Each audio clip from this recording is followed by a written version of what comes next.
Aujourd'hui, nous allons parler de 7 choses que les hommes font aux femmes et qui, insidieusement, anéantissent l'attirance presque instantanément.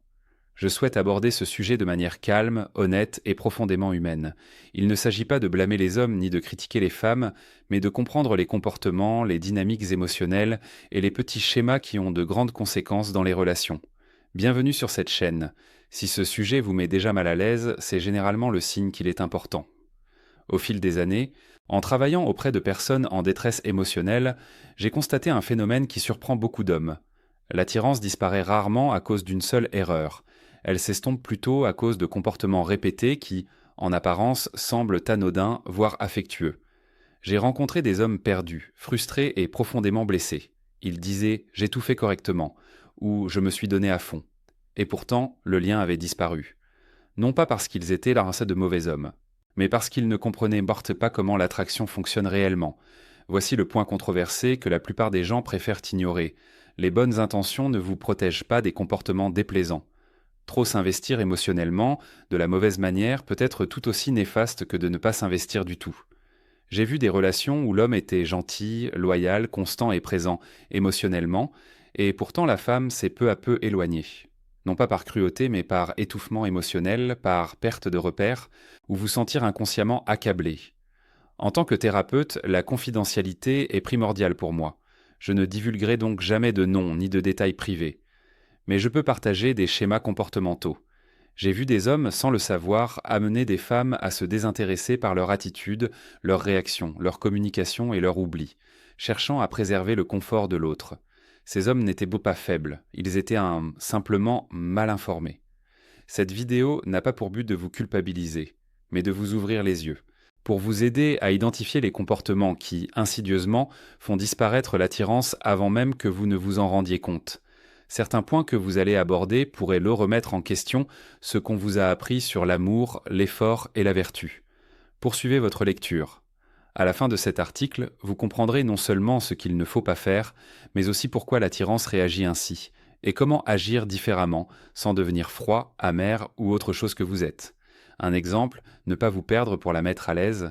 Se perdre soi-même pour mettre une femme à l'aise est l'une des façons les plus rapides et les plus insidieuses de faire disparaître l'attirance, et la plupart des hommes ne s'en rendent même pas compte. Je souhaite expliquer ce que cela signifie simplement, car vu de l'extérieur, cela ressemble souvent à de l'amour, de la patience ou de la maturité. Mais émotionnellement, l'impact est tout autre. Dans le cadre de mon travail, j'ai rencontré des hommes qui, sans s'en apercevoir, modifiaient peu à peu leur personnalité. Ils avaient cessé de parler franchement pour éviter les conflits. Ils ont changé leurs habitudes, leurs opinions, voire leurs valeurs, juste pour préserver la paix. Un homme m'a dit un jour « Je ne sais même plus quand j'arrête de dire ce que je pense vraiment ».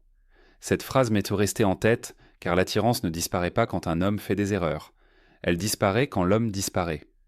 Quand vous privilégiez constamment son confort à votre propre authenticité, vous envoyez un message subtil. Votre monde intérieur est trop négociable. Au début, cela la rassure. Il y a moins de tension, moins de désaccords, plus de prévisibilité, mais cette sécurité sans présence engendre une froideur émotionnelle. Avec le temps, elle ne réagit plus à un homme profond et déterminé, mais à quelqu'un qui reflète ses humeurs et gère ses émotions. Il ne s'agit pas d'être dur ou indifférent, mais d'un ancrage émotionnel. Un homme ancré n'a pas besoin d'apaiser chaque instant. Il ne s'empresse pas de régler le moindre problème. Il laisse place au désaccord sans paniquer. Quand les hommes se perdent, ils croient souvent agir avec amour, mais en réalité, ils se coupent de leur propre centre. Or, l'attirance a besoin d'un centre pour s'épanouir. J'ai vu des couples où la femme ne comprenait pas pourquoi elle se sentait moins attirée. Elle disait des choses comme « il est formidable, mais il y a quelque chose qui cloche ». Ce qui clochait, c'était l'absence de tension émotionnelle. Elle ne sentait plus sa position car il se comportait toujours comme elle en avait besoin. Il n'y avait plus aucune profondeur émotionnelle. Aucun sens de l'orientation, aucun respect de soi. D'un point de vue thérapeutique, ce schéma découle souvent de la peur. Peur de la perte, peur du conflit, peur de ne pas être à la hauteur. Mais lorsque l'on vit dans la peur, on apprend à la relation à tourner elle aussi autour de la peur. Le confort devient l'objectif au lieu de la connexion. Et la connexion exige honnêteté, tension et authenticité. L'attraction ne répond pas à la perfection. Elle répond à la présence. La présence découle de la connaissance de soi. Même si cela crée un malaise, surtout dans ces moments-là. Les hommes qui comprennent cela ne deviennent ni froids ni distants. Ils gagnent en stabilité, ils cessent de se conformer et s'assument pleinement. S'il y a une chose que je veux que vous reteniez de cette section, c'est celle-ci. Une femme ne se désintéresse pas parce que vous avez posé des limites. Elle se désintéresse lorsque vous cessez d'être quelqu'un avec qui elle peut ressentir des émotions. Numéro 2. Trop expliquer vos sentiments au lieu de les vivre. Expliquer ses sentiments en excès est une habitude qui paraît saine, mature et témoignant d'une grande intelligence émotionnelle, mais qui produit souvent l'effet inverse de celui escompté par les hommes.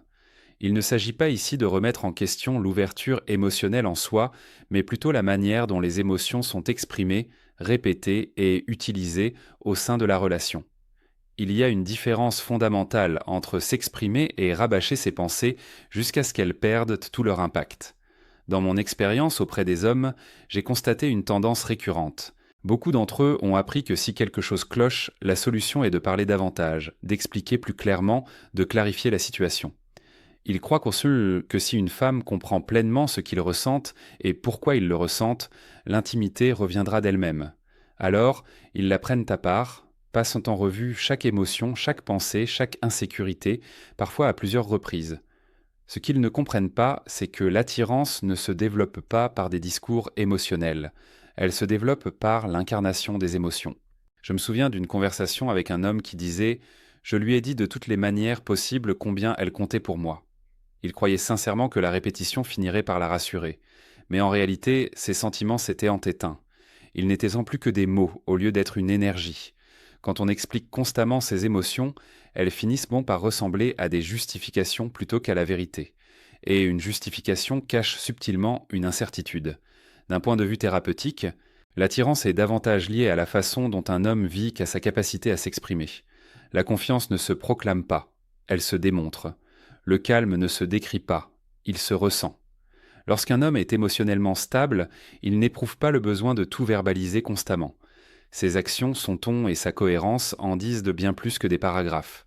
Un autre problème lié à la surexplication est qu'elle découle souvent de l'anxiété. Le besoin d'être compris immédiatement et pleinement. Et sans gêne, cela pousse les hommes à trop parler. Ils tentent de contrôler le cours de la conversation au lieu de laisser les émotions s'apaiser. Mais la pression émotionnelle, même dissimulée sous une apparente sincérité, reste une pression. J'ai vu des femmes prendre leur distance non pas parce qu'un homme partageait ses sentiments, mais parce qu'il leur imposait de gérer les leurs. Quand chaque émotion est expliquée, analysée et ressassée, la relation devient pesante. Il n'y a pas de place pour le mystère, la curiosité ou la spontanéité émotionnelle. Tout est figé, étiqueté et figé. Une expression émotionnelle saine et concise, honnête et ancrée dans la réalité. Elle laisse place au silence. Elle part du principe que la connexion n'a pas besoin d'être constamment entretenue par les mots. Les hommes qui apprennent cela ne se ferment pas émotionnellement. Ils cessent simplement d'inonder l'espace. L'attirance perdure lorsque les émotions sont ressenties et non sans cesse discutées. Lorsque vous vivez vos sentiments par votre présence et vos actions, elles touchent plus profondément, plus intensément et plus naturellement que n'importe quelle explication. Numéro 3.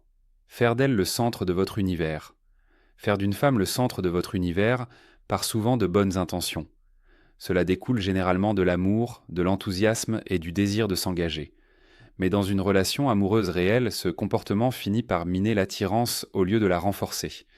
Je souhaite expliquer cela de manière concrète et pratique, car c'est l'un des schémas les plus fréquents que j'observe chez les hommes qui ne comprennent pas pourquoi les choses ont changé. Dans le cadre de mon travail, j'ai rencontré des hommes qui avaient réorganisé toute leur vie autour d'une seule relation. Leurs emplois du temps, leurs priorités, leurs objectifs et même leurs humeurs étaient entièrement dépendants d'une seule personne. Lorsque je leur demandais ce qu'ils appréciaient en dehors de cette relation, beaucoup avaient du mal à répondre. Non pas qu'ils n'aient rien à offrir, mais parce qu'ils avaient discrètement mis leur vie entre parenthèses.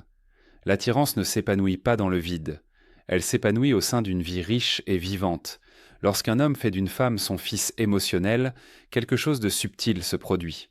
Elle cesse de se sentir choisie et commence à se sentir responsable. Au lieu de partager sa vie avec un partenaire stable et équilibré, elle devient la source de son bonheur, de son repère et de sa stabilité émotionnelle. Ce poids n'a rien de romantique, il est épuisant. Même lorsqu'elle est profondément attachée à elle, cette dynamique engendre une pression qu'elle n'a pas souhaitée. D'un point de vue thérapeutique, cela provient souvent d'une mauvaise compréhension de l'engagement. Beaucoup d'hommes pensent que l'amour implique un sacrifice sans limite, mais une attirance saine repose sur l'équilibre et non sur l'effacement de soi. Un homme qui a des objectifs, des amitiés, de la discipline et un but dans la vie apporte une énergie positive à la relation. Un homme qui renonce à tout cela envoie le message que sa vie n'a de sens qu'à travers sa présence. J'ai entendu des femmes dire « J'ai l'impression d'être toute sa vie, et c'est trop ». Ce à quoi elles réagissent, ce n'est pas à l'attention, c'est à la dépendance. L'attirance a besoin d'espace pour s'épanouir.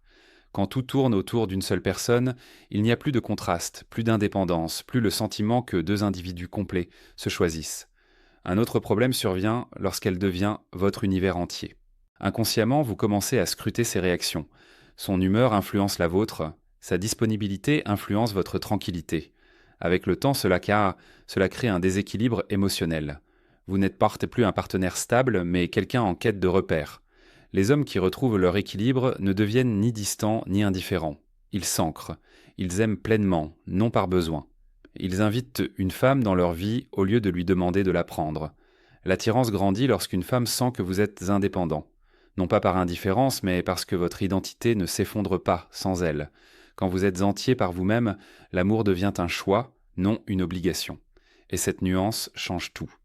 Numéro 4. Recherche constante de réassurance et d'approbation. La recherche constante de réassurance et d'approbation au sein d'une relation est l'un des principaux freins à l'attirance, car elle se dissimule souvent derrière l'affection. La vulnérabilité et le besoin de sécurité. J'aimerais aborder ce sujet du point de vue d'une personne déjà en couple, car ce schéma ne se manifeste généralement pas lors du premier rendez-vous.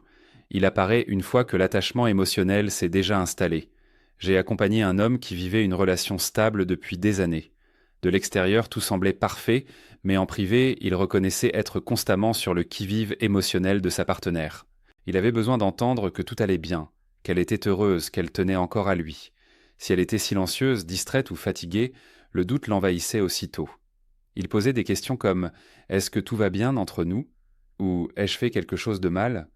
Non pas occasionnellement, mais suffisamment souvent pour que cela devienne une habitude dans leur relation. Ce qu'il ne comprenait pas, c'est que ces assurances constantes perturbent peu à peu l'équilibre émotionnel. Au lieu d'une stabilité partagée par deux partenaires, l'un des partenaires devient le pilier émotionnel tandis que l'autre s'appuie constamment sur lui. Avec le temps, la femme se sent moins comme une partenaire et plus comme un régulateur de l'estime de soi de son partenaire. D'un point de vue thérapeutique, cette recherche de réassurance n'est pas liée à l'amour, mais à l'anxiété. C'est la peur de perdre le lien, déguisée en communication. À petite dose, cette recherche de réassurance est normale et saine. Mais lorsqu'un homme a besoin de confirmation répétée pour se sentir bien, l'attirance commence à s'éroder. Non pas parce que la femme est cruelle ou indifférente, mais parce que la confiance n'est plus ressentie, seulement exigée. Dans les relations de longue durée, ce schéma conduit souvent à un épuisement émotionnel. La femme peut encore avoir des sentiments profonds, mais elle commence à se sentir observée, scrutée et responsable de l'état émotionnel de son partenaire. Si elle passe une mauvaise journée, elle se sent coupable. Si elle a besoin d'espace, elle se sent questionnée. Peu à peu, la relation passe du partage de la joie à la gestion des émotions. J'ai entendu des femmes en couple dire « J'ai l'impression de toujours le rassurer, et je ne sais même plus pourquoi ». Cette phrase est importante. L'attirance s'estompe quand le besoin de rassurer remplace la présence, quand la confiance doit être exprimée plutôt que ressentie. Les hommes qui rompent ce schéma ne cessent pas de communiquer, ils cessent de déléguer leur sécurité émotionnelle. Ils apprennent à s'autoréguler, à accepter l'incertitude, à avoir confiance en leurs valeurs sans avoir constamment besoin d'être rassurés. Cela ne les rend pas distants, cela les stabilise. Dans une relation, la stabilité est profondément attirante. Elle permet aux deux personnes de se détendre. Lorsque vous cessez de demander sans cesse à être choisi, vous lui laissez l'espace nécessaire pour vous choisir librement. Et ce changement transforme l'atmosphère émotionnelle de toute la relation. Numéro 5. Ignorer les limites au nom de l'amour. Ignorer les limites au nom de l'amour est l'un des schémas les plus destructeurs que j'observe dans les relations de longue durée, d'autant plus que c'est presque toujours intentionnel. La plupart des hommes qui agissent ainsi croient sincèrement être attentionnés, disponibles et engagés. Mais lorsque les limites sont franchies à répétition, l'attirance ne se contente pas de s'estomper. La confiance et la sécurité émotionnelle commencent à s'éroder. J'ai discuté une fois avec un homme qui était en couple depuis plusieurs années. Il se décrivait comme étant toujours présent, toujours prêt à aider. Si sa partenaire avait besoin d'espace, il restait à ses côtés. Si elle demandait du temps pour elle, il trouvait des moyens de rester présent. Pour lui, l'amour était synonyme d'accès. Ce qu'il ne comprenait pas, c'est qu'il lui apprenait peu à peu que ses besoins d'espace, d'autonomie et de répit émotionnel étaient négociables. Dans une relation, les limites ne sont pas des murs, elles sont une structure. Elles permettent à deux personnes de rester connectées sans se perdre. Lorsqu'un homme ignore les limites, qu'elles soient émotionnelles, mentales ou liées au temps, il envoie un message subtil selon lequel son besoin de proximité prime sur les limites exprimées par sa partenaire. Même lorsque cette attitude est motivée par l'affection, elle engendre des tensions émotionnelles. D'un point de vue thérapeutique, les limites sont essentielles à l'attirance car elles préservent la polarité et le respect. Lorsqu'une femme exprime le besoin de temps pour réfléchir, se détendre ou simplement exister seule. Et si un homme dépasse les bornes, elle commence à se sentir invisible. Avec le temps, ce sentiment d'invisibilité se transforme en insécurité, non pas physique mais émotionnelle, et l'attirance ne peut s'épanouir là où la sécurité est compromise. J'ai entendu des femmes en couple dire « il est bien intentionné, mais je me sens submergée ». Ce sentiment ne provient pas de l'amour en soi, il provient d'un amour sans retenue. Lorsque chaque limite était remise en question, atténuée ou franchie, la relation commence à paraître intrusive plutôt qu'intime. Un autre problème réside dans le fait qu'ignorer les limites masque souvent une insécurité. La peur de la distance se confond avec la peur de la perte. Ainsi, au lieu de respecter l'espace personnel, l'homme le ferme. Il prend davantage de nouvelles, pose plus de questions, est plus présent que nécessaire. Mais une proximité non choisie librement est désagréable. Elle paraît forcée. Les hommes qui respectent les limites ne deviennent ni distants ni détachés. Ils deviennent dignes de confiance. Ils montrent qu'ils peuvent gérer l'inconfort, la séparation et l'incertitude sans paniquer. Cela crée du réconfort et non de la distance. Dans les relations saines, les limites protègent l'attirance. Elles permettent au désir de s'exprimer naturellement au lieu d'être contrôlé. Lorsque vous respectez ces limites sans ressentiment ni pression, vous faites preuve de maturité émotionnelle. Et la maturité est l'un des fondements les plus solides sur lesquels l'attirance peut reposer. Numéro 6. Réagir émotionnellement au lieu de garder son sang-froid. Réagir de manière émotionnelle plutôt que de garder son sang-froid est une habitude qui, insidieusement, modifie l'atmosphère émotionnelle d'une relation au fil du temps. Cela ne commence généralement pas par de grosses disputes ou des moments dramatiques, mais plutôt par de petites réactions, des changements de ton, des réactions défensives, des spirales émotionnelles. Ces réactions altèrent progressivement le sentiment de sécurité et de stabilité au sein du couple. J'ai accompagné un homme profondément investi dans sa relation. Il était attentionné, à l'écoute. Il souhaitait que leur relation fonctionne. Mais dès que sa partenaire exprimait de la frustration, de la déception ou même une légère critique, il réagissait immédiatement. Il se défendait, expliquait ses intentions ou laissait transparaître une émotion palpable. Ce qu'il percevait comme de l'engagement, elle le vivait comme une instabilité émotionnelle. Dans une relation, l'ancrage émotionnel compte plus que l'intensité des émotions. Lorsqu'un homme réagit impulsivement, il perd son équilibre. Son humeur fluctue au gré de ses paroles, de son ton ou de son silence. Avec le temps, cela crée un déséquilibre. Au lieu de se sentir soutenue par sa stabilité, la femme commence à se sentir responsable de son état émotionnel. D'un point de vue thérapeutique, ce schéma résulte souvent d'une sensibilité non résolue. L'homme n'est pas faible, il est simplement instable émotionnellement. Son système nerveux interprète les réactions comme une menace. Il réagit donc au lieu de répondre. Or, l'attirance est sensible à la régulation émotionnelle. Elle réagit à un homme capable de faire une pause, de respirer et de choisir sa réponse au lieu d'être emporté par chaque vague émotionnelle. Dans les relations de longue durée, cela devient particulièrement épuisant. Une femme peut commencer à retenir ses commentaires honnêtes, non pas par manipulation, mais par crainte de provoquer une réaction. Elle apprend que s'exprimer engendre des tensions, des explications, voire des retombées émotionnelles. Dès lors, l'intimité émotionnelle commence à se réduire. J'ai entendu des femmes en couple dire « J'ai l'impression de devoir peser mes mots ». Cette phrase est importante. L'attirance s'estompe quand l'expression paraît risquée. La sécurité ne se résume pas à la bienveillance. Il s'agit aussi de maîtriser ses émotions. Un homme équilibré n'étouffe pas ses émotions.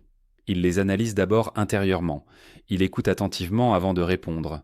Il accepte le malaise sans chercher à le résoudre immédiatement ni à se défendre. Cela lui permet d'exercer un leadership émotionnel. Il dit à la relation « je peux gérer ça ». Les hommes qui apprennent à garder les pieds beaux sur terre ne deviennent ni distants ni froids. Ils deviennent calmes. Leur présence apaise les tensions au lieu de les amplifier. Ce calme est profondément attirant car il instaure la confiance. Dans une relation, garder les pieds sur terre ne signifie pas être parfait. Cela signifie être suffisamment stable pour que les émotions puissent nous traverser sans nous contrôler. Lorsqu'une femme ressent cette stabilité, elle s'abandonne à la connexion. Et l'attirance peut alors s'épanouir à nouveau. Numéro 7. Rester dans une relation où l'on n'est plus respecté est l'un des pires freins à l'attirance, car cela ne se produit pas du jour au lendemain. Cela s'installe lentement, par le biais de comportements tolérés, de ressentiments inavoués et de l'espoir secret que les choses changeront si l'on fait plus d'efforts. Beaucoup d'hommes restent dans ces situations, non pas par faiblesse, mais parce qu'ils confondent endurance et amour. J'ai discuté un jour avec un homme qui vivait une relation de longue durée où l'atmosphère avait changé. Les petites remarques désobligeantes étaient devenues monnaie courante. Ses opinions étaient ignorées. Les plaisanteries à ses dépens étaient présentées comme anodines. Quand je lui ai demandé quand il s'était senti vraiment respecté pour la dernière fois, il est resté silencieux. Ce silence en disait plus long que tous les mots. Dans une relation, le respect est le terreau de l'attirance. Sans lui, le désir ne peut survivre. Lorsqu'un homme reste malgré des manques de respect de répétés, il influence inconsciemment la relation, non par les mots, mais par sa tolérance. Avec le temps, la femme ne perd pas son attirance parce qu'elle est cruelle, mais parce que la dynamique relationnelle est devenue dépourvue de force, de limites et de respect de soi. D'un point de vue thérapeutique, le refus de respecter une relation est souvent motivé par la peur. Peur de la solitude, peur de tout recommencer, peur que l'affirmation des limites n'entraîne une perte. Mais ce que beaucoup d'hommes ignorent, c'est que l'attirance revient rarement dans un contexte où le respect de soi est absent. L'amour ne restaure pas le respect, seul le respect de soi le peut. Dans les relations engagées, ce phénomène est souvent subtil. L'homme se fait plus discret, il évite les sujets qui pourraient entraîner un rejet. Il minimise les remarques blessantes, il se persuade que la dispute est inutile. Mais à chaque fois qu'il agit ainsi, il érode sa propre confiance en lui. Et quand la présence s'estompe, l'attirance disparaît. J'ai entendu des femmes dire en séance « Je ne sais pas pourquoi, mais je ne le vois plus de la même façon ». Ce qui a changé, ce n'est pas l'amour. C'est l'absence d'une estime de soi saine et ancrée. Le respect ne se réclame pas à grands cris, il se manifeste avec constance. Les hommes qui choisissent de ne pas rester là où ils sont manqués de respect ne le font ni par colère ni par orgueil. Ils le font par lucidité. Ils abordent les problèmes calmement. Ils posent donc des limites. Et si ces limites ne sont pas respectées, l'autre personne est prête à prendre ses distances. Cette simple volonté suffit souvent à changer la donne. Dans une relation, l'attirance se maintient lorsque les deux partenaires se sentent respectés. Quand on cesse de tolérer ce qui nous rabaisse, on ne perd pas sa valeur, on la révèle, et c'est cela plus que l'effort ou le sacrifice qui fait vivre l'attirance. L'attirance ne disparaît pas parce que on n'est pas à la hauteur. Elle disparaît lorsque l'équilibre émotionnel, le respect de soi et l'ancrage se perdent peu à peu. Tout au long de cette vidéo, vous avez constaté que les principaux freins à l'attraction ne sont pas des erreurs dramatiques, mais des comportements quotidiens que les hommes normalisent sans les remettre en question. Lorsque vous cessez de vous oublier, de contrôler vos émotions à l'excès et que vous vous affirmez pleinement, les relations évoluent.